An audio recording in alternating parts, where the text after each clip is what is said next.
şaşak gülüm anayım, kuvaniş arayım, жұбаныш sarayım, sarayım.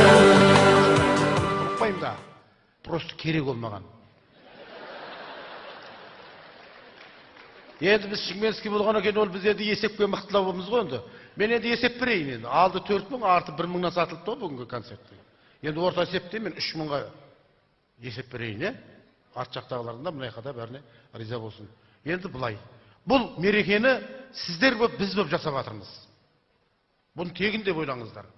Сіздерге де дұрыс, бізге де дұрыс. Далаға кеткен ақша жоқ. Мысалы біз Шымкенттен келдік. Біздің театр Шымкенттен. Кеше тайғақ болды, гололедте келдік Шымкенттен.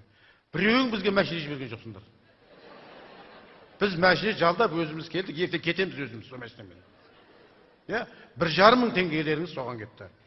3 мың теңгенің 1,5 мың теңгесі соған кетті. Қанша қалды? 1,5 қалды деп қуанады. О да есептеп жатыр да, 1,5 қалды деп қуанады. Ол енді, ол 1,5-ды да есептеп бере беремін мен енді. Енді ол 1,5 былай болды. Мынау залдың арендасы бар. Ойбай шымкенттіктер кеп қалды екен ғой деп тегін бере салмайды. Дұрыс па? Бұның несі бар?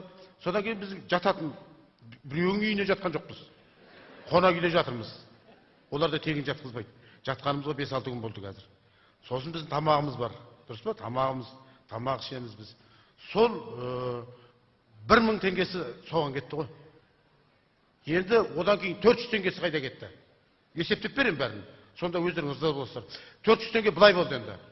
Былай деп біз есептедік. Мынау адам ауырған кезде шамал сырқаттансаңыз неше түрлі емдік әдістер қолданады. Тұмау болсаңыз да неше түрлі ем қолданасыз. Укол салдырасыз, система салдырады. Не қылады? Алтын ине салдырады, болмаса шланг жұтқызады. Лайға жатқызады, әйтеуір бәрін істейді ғой, әдістер. Сондай бір әдістің бірі жапондықтар ойлап тапқан екен, ол күлкі терапиясы дейді. Олар адамды қатты күлдіріп отырып емдейді екен. Сіз өзіңіз қатты күлсеңіз, өзіңіз байқайсыз, кейбір кезде өліп қалған клеткалар тіріліп кетеді екен да. Қатты күлсеңіз, көзіңізден жас шығып кетеді, байқамайсыз оны.